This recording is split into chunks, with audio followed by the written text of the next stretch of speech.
Hello everyone, so welcome back to my channel. আজকে তো শিবরাত্রি, আর আজকে শিবরাত্রির জন্য তো আমি সকাল সকাল স্নান করে নিয়েছি। স্নান করে নিয়ে তো ঠাকুর ঘরে চলে এসেছি, আর ঠাকুর ঘরে এসে দেখছি মা তো এখানে অনেক রকম ফল, ডাব, কাঁচা দুধ, অনেক কিছু এনে দিয়েছে আমাকে, যেগুলো আমার লাগবে আজকে পুজোতে।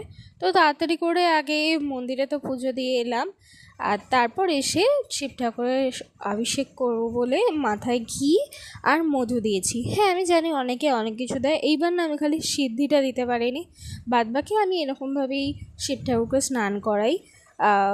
তারপর তো আমি ওই যেটা দিয়েছিলাম ঘি আর মধুটা, ওইটাই আগে ভালো করে শিব ঠাকুরের গায়ে ভালো করে দিয়ে নিলাম, মাখিয়ে নিলাম। তারপর আমি একটা জল প্রিপেয়ার করেছি, সেটাই দেবো। তো ফার্স্টেই এখানে দিচ্ছি ডাবের জল, তারপর তো দিলাম একটু গঙ্গার জল, আর তারপর দিয়েছি একটু দুধ, আর তারপর একটু দিয়েছিলাম ফুল। তো এরকমভাবেই তো আগে শিব ঠাকুরের মাথায় ভালো করে জল ঢেলে নিলাম, নিয়ে তারপর না আমি একটু দুপুরবেলা শুয়েই ছিলাম।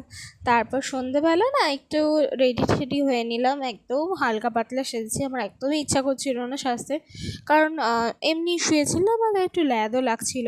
তো তারপর মার দেখে তো আমি একটু আলতাও পরে নিয়েছি, পরে নিয়ে চলে এসেছি আমাদের পাশেই যে একটা মন্দির আছে সেখানে। তো মন্দিরে তো প্রচুর ভিড় ছিল, ওর জন্য সেরকম ভিডিও করতে পারিনি। তো সেখানে জল ঢেলে এসে বাড়িতেও জল ঢালতে চলে এসেছি, আর বাড়িতে জল ঢেলে এইবার আমি চরণামৃত্যুর খেয়ে তারপর আমি খাবার খাবো, যেটাই আর কি খাবো। তো আমি না ঘরের ঠাকুরকে দিয়েছিলাম মানে অনেকে অনেক রকম ফল দেয়, আমি দিয়েছিলাম বেল, 3টে শিব ঠাকুরকে 3টে বেল দিয়েছিলাম। দিয়ে তারপর চরণামৃত্যুর খেয়ে আমি একটু খেয়েছিলাম ডাবের জল, আর তারপর খেয়েছি হচ্ছে, প্রথমে না এটাকে মাখবো তারপর এটা খাবো, সেটা হচ্ছে সাবু সাবু মাখা। তোমরা কী কী মাখতে পারো আমাকে একটু জানিও তো, আমি না এটা আমার মাকে দেখেই শিখেছি। সো আমি এই সাবু মাখাটা খেয়ে নিই, তোমাদের সাথে দেখা হবে নেক্সট ভিডিওতে। Till then take care and by.